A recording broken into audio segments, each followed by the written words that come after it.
Hello ladies and gentlemen, I'm Paul TX141 Walsh and welcome to some more Gran Turismo Sport, a racing game developed by Polyphony Digital and published by Sony Interactive Entertainment for the PlayStation 4.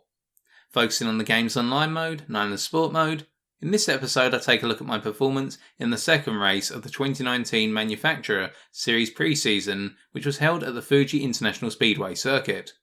This was a race in the Group 3 category, with my vehicle being the BMW Motorsport M3 GT. With that, let's get racing.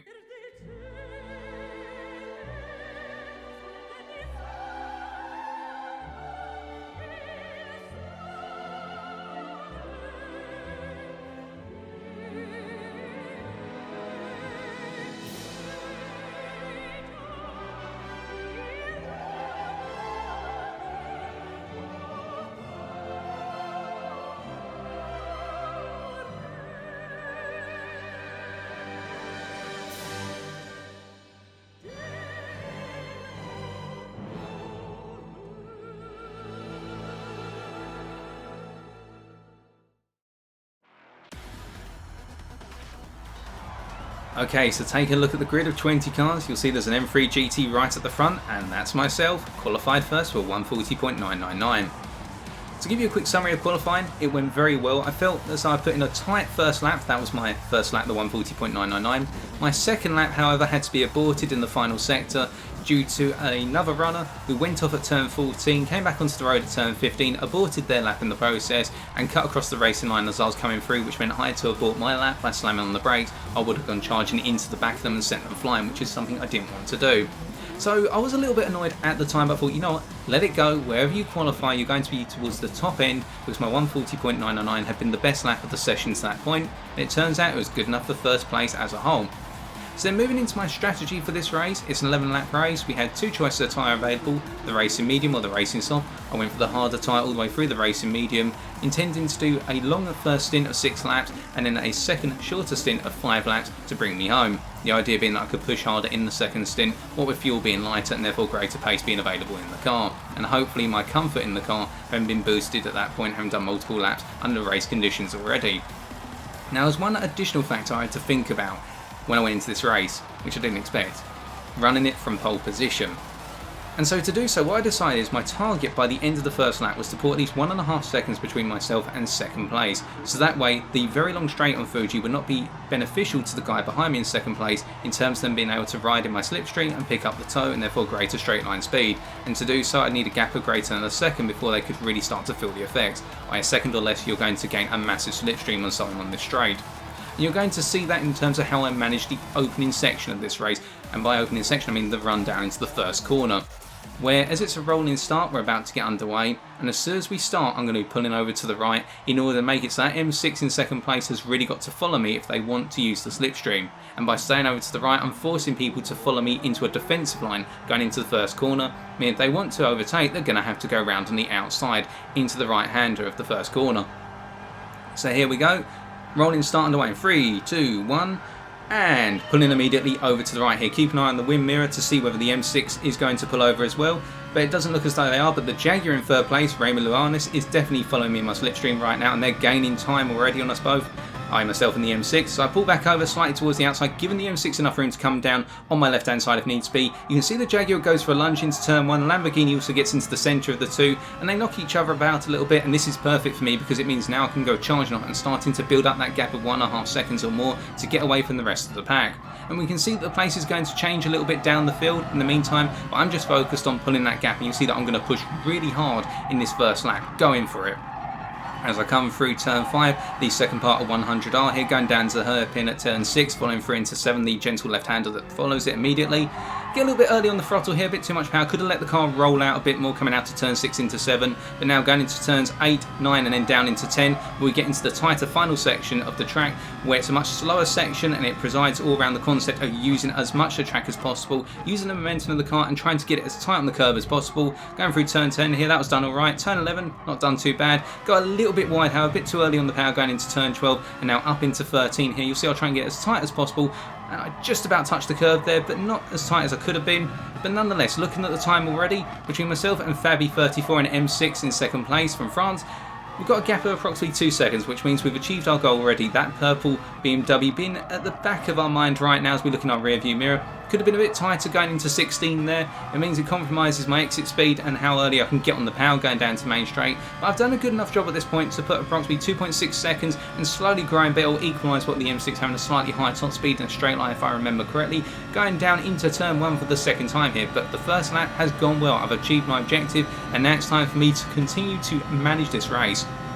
Now let's come back to one of the things that I found was a problem in my initial race, so race 1 of this championship, and that was managing my nerves. I was extremely nervous going into race 1, and I'm not going to lie, I was shaking uncontrollably coming into this race knowing that I was going to be starting on pole. I thought to myself, oh Jesus Christ, I need even more pressure now. But what I found was I was actually settling into this somewhat, and seeing how I'm gradually making my way around the track once again on the second lap here, you'll see that the mistakes aren't creeping in as much. And if I end up taking a wider line, such as into turn 5 here, I went a little bit wide there, came a bit too early on the power coming out of turn 4 that I normally practice. I'm not worried about it too much, I'm not letting it phase me as much, because what I'm doing, I'm keeping an eye on that gap as well on the top left hand corner of my screen. See, it was 3.7 seconds there going into turn 8 and then through into 9. And the idea being, if I can keep that gap consistent, we'll see it grow very gradually. That means I'm only helping myself as I go deeper and deeper into the race, because a race is not won over a single lap necessarily. You put yourself in a prime position over a single lap, as I have done, but it's about being consistent throughout the rest of the race to manage that gap. And that's something that can be done very well when you're in the lead. And I've seen it when I've watched Lewis Hamilton in Formula 1. Sometimes the strategy is to get, say, 5 seconds over the guy in second place, and then just make sure that gap stays at 5 seconds. If the guy behind starts to push hard, you push hard in return if you've got the reserves available, and try to manage your lap time to their lap time, if not be slightly faster at all points, and then the pressure is on second place to push even harder to catching up to you.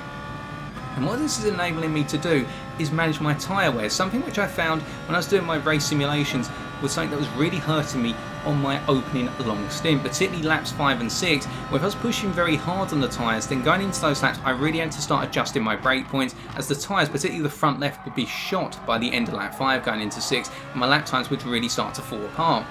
And what you're going to see is by doing this management, my lap times will be more consistent than the preceding race, because I'm just getting enough out of the car to carry me through each lap in turn. As here we go through turns 3, following into 4 and 5 once again, going into 100R right now. And looking at the gap, it's 4.2 seconds at this point, and it's just gradually growing here, and there's not much change. Also holding the fastest lap at the moment, but I wasn't really concerned about the fastest lap at all. I just wanted to see whether I could bring this home in first. That was my hope. A little bit early on the power once again, could have let the car roll out a bit more into 7 there, up onto the curb, but not to matter, it hasn't cost me too much time. Now we're coming into that final sector once again. Another thing I felt that put me in a prime position for this race was the fact that when I did all my practice sessions on Thursday and Friday, I spent a lot more time trying to get to know the track in terms of having all the driver assistance markers on, my braking points, knowing the ideal racing line, and that really benefited me. And I must say thank you to all of you for your feedback on my preceding GT Sport videos, where you recommended that I spend more time learning the track, learning the braking points and the acceleration points, and learning the corners before working on the lap time. Because the lap time came very quickly, and I actually found in my sort of high speed runs where I just tried to get the most out of a single lap, I was able to get down to a 1:38.2. Now obviously we're not going to achieve that as part of this race, well, I don't intend to, until that we didn't achieve that in qualifying, but that gave me the confidence to think, you know what, I know this track better than in race 1. So now going into lap number 4, not too much to comment on so far. We haven't had any major issues. You can see we were 0.5 of a second down on our preceding lap time at that point, i.e. our best lap time in lap 2. But not to worry, and now that we're going into lap 4, what you'll see I'll start to do is start adjusting my braking points, because tyre wear now becomes a factor, particularly on that front left. When a bit deep into turn 1 there, completely missed the curb or the apex of the corner, and so going into turn 3 at this point you'll see a bit more gentle in terms of my braking point, in terms of how much speed I carry through the corner, still letting the car run out onto the outer curb there, but not carrying it through with as much speed, because what I've realised is by the time you get to turn 4 you're only really good for 3 laps on the medium tyre in terms of my level of tyre management, and then going into your 4th, 5th and 6th lap for this first stint, you need to start adjusting your braking points, you need to start adjusting the amount of speed you carry into the corners, otherwise that front left tyre is going to be absolutely destroyed on lap 6, and it means that the lap time is just just going to fall away and give an opportunity to those behind to catch up, or alternatively benefit from an undercut where they pit on lap 5 rather than lap 6 and therefore have the fresher tyres to start their second stint and can build up a lot of time, and it's a case of them managing their tyres going into the final laps of the race. But I'm keeping it nice and compact now, going into sector 3 once again, the tightest section, and I must admit I absolutely love this section of track because it's all about getting those corners nice and tight, getting on the power at the right time, managing your gear shifts as well. And we can see here it's going down to first gear, keeping it nice and tight to that corner. Could have been a bit tighter perhaps. Now going into the final corner, this is all about how early you can get the power on, because the sooner you can get the power on and keep it under control, the more straight line speed you're going to have. A little bit wobbly there, but I corrected it very quickly. And now going into lap number 5 as we come down this wonderful main straight once again, going all the way up through the gears to gear 6. And keeping the radar on at this point, I wasn't too concerned about fuel consumption because I had been able to do the race with only a tiny little bit of refueling when I went into the pits as part of my simulation runs from what I recall, if needing any refueling whatsoever. So that wasn't going to be a problem about fuel. I wasn't going to use up an entire tank of fuel. I didn't have to worry about any fuel saving. Coming down to turn 1 once again, a bit tighter this time compared to lap number 4, but still missed the apex a little bit. And we can see some individuals on softer tyres already pitting, particularly Fox69, who was in 4th place at that point, now dropping down the field a little bit. Those soft tyres, they managed them rather well. I couldn't get the soft tyres to work for an extended period of time. I was good enough to be able to get 2 laps out of them before I really felt as though the pace dropped off. So instead, that's why I went for the medium tyre, because I felt very comfortable on the medium tyre for longer stints, whereas I felt very comfortable on the soft tyre for doing the qualifying lap. It was the ideal tyre, wanting the greater grip. But returning to the race, again, starting to see the cars getting a little bit more wobbly. I'm having a bit of difficulty with that front left tyre now, and also the front right tyre starting to come into a considerable amount of wear at this point. So therefore I had to start backing off even more, and we can see that lap time is starting to fall away a bit further, now 0.9 down on my best lap on lap 2. And that time is going to continue to drop away as we come through here, almost cutting the corner there and picking up a penalty. And you'll see that I do ride very close to the limits in terms of where I could pick up a potential penalty, and I unfortunately do not pick up a penalty in this race. I was able to just about get it right, so that way when I do cut the corners tight on the curb, I'm able to keep 2 wheels just on the track within the white line limits, and that means I didn't pick up a penalty and I've got the most time out to certain corners. And you will see that on occasions, I can't remember exact occasions, but that was one of them we just described. Now coming into my final lap on the first stint, and this first set of tyres, you'll see that I really start to drop off in pace, but looking at the time between myself and second place, it looks as though we're both trying to go quite deep into this race, where there being a 5-second gap between myself and second now. Fabi34 is keeping me on my toes in terms of making sure that I continue to push the car enough, and it looks as though they've gone into the pits, and well done to them for managing it on soft tyres. That is very impressive. I did not expect them, I must admit, to get all this distance on the softer of the 2 tyres. They've got very good tyre management, and that's going to hold them in good stead on other tracks as well. That's just why they're falling back a little bit though, because they had to be much more gentle on the soft tyre going into the final couple of laps, where I can be just a bit more aggressive on the medium tyre. Now they've switched to the medium tyre as well, that would suggest that they're really going to push going into their second stint. So now what you're going to see at this point is, as I'm starting to make my way through sector 2 here, I do start to make occasional little mistakes or a little bit of unclean racing lines here.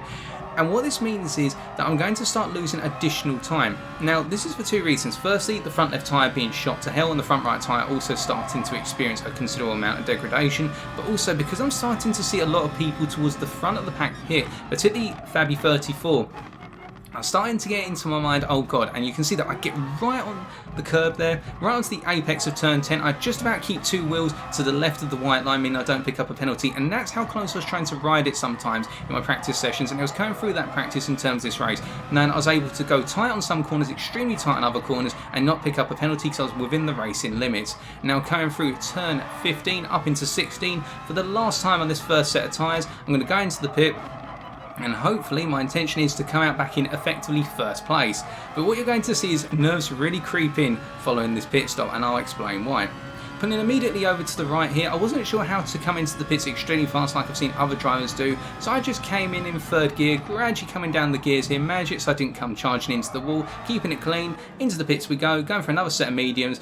We can see that the diamond indicator here says that I've just got about enough fuel to make it home to the end, so I decided to do a tiny bit of refueling because I didn't want to run that error, but I actually forgot the knowledge that I picked up from the practice runs I did where I didn't need to refuel at all, so this was a mistake on my part, and that's where the nerves are starting to creep in. Do a tiny bit of refueling and out we go once again. You can see that according to the time indicator I'm now down in third place, but now I jump back up into second, but I haven't checked this to see that I'm back up into second again. So as I'm coming through turn number 1 here, I go sideways and I'm on the power extremely early, which means I spin up the rear tyres. I get it under control, however, but that hasn't cost me too much in terms of tyre wear on the rear tyres, and it's fine with the rear tyres because they weren't as heavily affected as the front tyres. So I haven't really lost too much from that, but that's where the nerves were creeping in. Now I checked up at the time screens once again. What I noticed was Black Meerkat, the Czechoslovakian driver in first place right now, has yet to pit, so they're going to be on really old tyres. You can see how much Fabi34 in third place has benefited from the undercut. They've brought the gap down from what was effectively 5.5 seconds to 1.7 seconds. That was extremely tight on the corner there for turn 6. I could have picked up a penalty if I was only millimetres further to the left, and that's how much I'm running to the maximum thresholds at this point, because I want to get that gap to third place out to 2 seconds once again, because they really benefited from the undercut. Of course, inversely, when we come into the final parts of this second stint, they're going to have to potentially go slow, unless they're very good at tyre management, but we'll have to wait and see. And because I knew how good they're at tyre management on those soft tyres, and they are now on the medium tyres, I thought to myself, Jesus Christ, this guy's going to be breathing down my neck. That purple M6 is going to be extremely powerful going into this later stage of the race. I'm coming off in first place, so you can see how much time I'm stripping out of them because they're on such worn tyres here, so I'm not worried about having to overtake first place. If they don't pit in now, I'm going to pick up their position by the end of lap number 8. Now, of course, I want to get past them as soon as possible, so I'm racing in clean air once again. Pardon me. And then it just becomes a race to the finish between myself and Fabi34 directly behind me. And we can see here 1.6 seconds between myself and them as we come across the line to start lap number 8. The pressure was on, and this is where the nerves started to creep in, so I thought to myself, I've really got to push hard now to make sure I maintain first.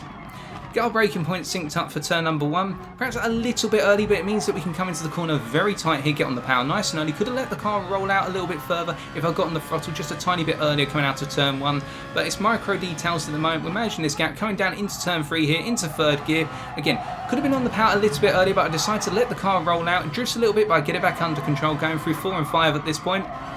And down into third gear, so that way I've got a little bit more power going through the rear wheels, and that means I can turn in tighter, going up the hill into turn 6 and then through into 7, going into the hairpin, then through the hairpin, letting it roll out wide this time, all the way out towards the curb gradually, and now coming through into the sweeping right-handers here, 8, then 9, down into 10. We can see that gap is now starting to open up, 2.1 seconds at this point. I'm just gaining little bits of time over the M6 directly behind. My lap times are not too bad at the moment, and we can look over to our right now, something I wasn't doing at the time, and we can see how consistent our lap times were. We've had a good number of 141s and 142s, and that's hopefully going to be replicated in this final stint. We've been able to manage that consistency in lap time, and it's put us in good stead in terms of managing the gap between us and second place. But as I've said before, and I'll say it again, and shout out to Fabi34 if they ever watch this video, they did a fantastic job of keeping me on my toes in order to try and bring this home in first place, simply because at the end of the day, every time I looked in my rearview mirror, particularly coming onto this main straight, I'd see just a little purple silhouette in the background and think to myself, that M6 is gradually maintaining a grip on second place, but at the same time they're not getting close enough, but if I make one mistake they could be right on my heels. I'm going to lap number 9 here. You'll see that I switched over the central computer to the fuel map rather than looking at the track radar at this point, or alternatively the localized radar, because I thought to myself, right, just keep an eye on the fuel. If we need to do any fuel saving for any unexpected reason, we'll see it here. Get it nice and tight into turn 1 at this point, let the car come out onto the outside curb, and now down into, we've gone through turn 2 into number 3, Coca-Cola corner. Building up the speed once again here, set my best first sector at this point, so you can see I'm really feeling comfortable. The nerves are not getting to me anymore. It's a case of just go for it. You can bring this home now. Obviously don't overdo it, because otherwise you're going to send the car off into the fields and throw everything away, but just make sure you get it right. Get your foot down on the power where you practice, get those braking points synced up. We come down into 6 here, get it nice and tight on the apex there, and now letting the car roll out for the purposes of 7. Came a little bit early perhaps on the steering wheel there, but you can see I feel so much happier in the car. The M3 GT and myself are really together at this point, and it's just a case of bringing it home. Now, looking at the mini-map at this point in the top right-hand corner of your screen, one thing I was thinking about, well, what if I come up against back markers? Are they going to let me through, or are they going to try and fight? And I thought, put it out of your mind, deal with it when you come up on one of them. Because whilst we started off with 20 cars, there's still 19 in this race. Credit to everybody who finishes the race. It's not a great feeling, I must admit, when you come last in a given race, as we found out last time out when we were towards the back of the field. But in sportsmanship and spirit, it's always good to finish, because at the end of the day, if you can finish a race in last, think about how you're going to feel when you finish a race in first. That's not saying what's going to happen, no spoilers yet, but as we can see, the time between myself and Fabi34 is still in the region of 4.5 seconds. I was a bit unclean coming through that final section, so they've gained a little bit of time, and now coming to this main straight, the time's equalising once again around the 4.7 second mark. And we can see we're trading time with one another effectively here. That lap was a bit scrappy towards the end, hence I lost a lot of time compared to my opening sector on lap 9. But then again, it's not about setting the fastest lap here as we come down into turn 1 once again, braking just after the 150 board. Now going through in first gear, just taking it gentle at this point. And what I thought is with the 5 seconds between myself and Fabi, I could do the same thing as what I did in the first stint, which is if I need to be a little bit more sensitive on the brakes, or alternatively I don't want to wear the tyres as much because I've got the space to do so, I can just take it easier through the corners now. And that's what I did there at turn 3. I didn't let the car run out as wide anymore because I thought to myself, just save on the tyre wear, and that way you can bring the car home in a relatively safer condition in terms of not having to worry about managing that front left and gradually the front right. Coming down to turn 6 and through to 7 once again for the 10th time. You can see because I'm carrying less speed through the corners now, I'm not going to let the car roll out as wide anymore because I'm managing that tyre wear, and it does look as though Fabi 34 is starting to fall off. It looks as though their medium tyres, which they pushed on quite hard by the looks of things, are starting to wear and they're starting to feel the effects. So again, coming back to that concept of managing that gap between first and second, because I've got control of the race pace effectively unless somebody comes charging up through the field, such as Black Meerkat in third place with their 911, I believe that's what they were driving, who set the fastest lap at 140.677, respectable lap there, and they're perhaps hounding down or trying to hound down third place, hound down second place from third place, while then being approximately 5 seconds behind Fabi 34 in second place for the M6 GT. It's now coming into the final corner for the 10th time here, so you're going down into the first. I get it just right, and that means I can get on the power gradually here, build up a lot of speed. That was a relatively clean run of the final corner, and now onto the final lap. You can see the gap is 6.5 seconds approximately. Means that I've got this race in the bag as long as I keep it together. I'm looking at the mini-map at this point and thinking, have I got any back markers I've got to worry about? Well, it looks as though perhaps I've got one back marker who's just come out of the pit. So you know what, I'm not going to need to worry too much about trying to take them into turn 1. They're very slow coming out of the pit. I'm just going to give them a bit of space, let the car roll down into the first corner, go on second gear here so that way I don't build up as much speed as I perhaps would if I was coming out in first gear. And we can see that the 19th place person, not sure who they were, but shout out to them because they pulled right over to the right. They did pick up a penalty, unfortunately. They stayed out the way and let the leading cars through, and that's great on them.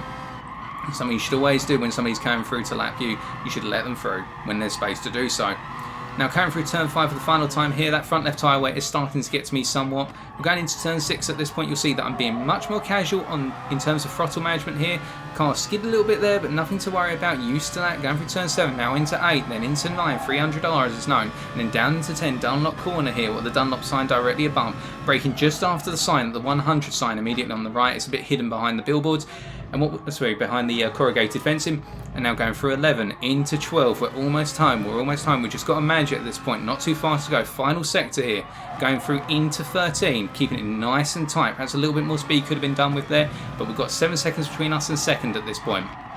We've got nothing to worry about. We've got the laps car coming up behind us. They're pushing quite hard, but they're not going to be able to get too close to us before the end of the race. Now it's just one corner to go. Turn 16. Let's get it nice and tight. No pressure here to finish it. Just bring the car home. In fact, let it run out a little bit wider than normal because there's no need to be ultra tight on the line. And now it's just down into the straight. Just bring the car home. Let's bring the M3 GT home in first place for our inaugural win.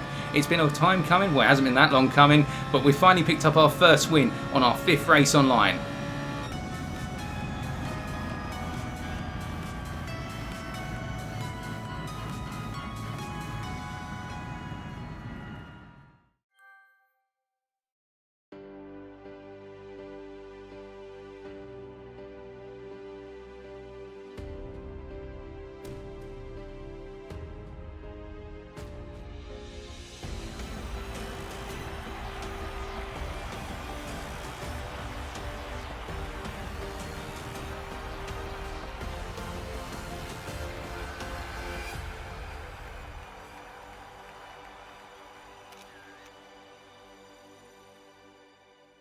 Having had time to reflect, I was really happy with how this race turned out. Not just in terms of the practice paying off in qualifying and the race itself, but more importantly the fact I did not let nerves get the better of me, despite the fact I was in a very different position from what I expected, starting from the front and running the race all the way from the front. And because I didn't let nerves get to me, we didn't see any major errors creep in of my own making compared to race number 1, and I brought the car home leading the pack by a decent margin. And my driver rating went up as a result of this race from E to D, and now we move on to race number 3, the Group 4 race at the Red Bull Ring, which occurs this coming Wednesday, so I better get practicing. Still, thank you for watching. If you did enjoy this video, be sure to leave a like, comment or subscribe for future episodes. As always, I've been TX141, Until next time, take care.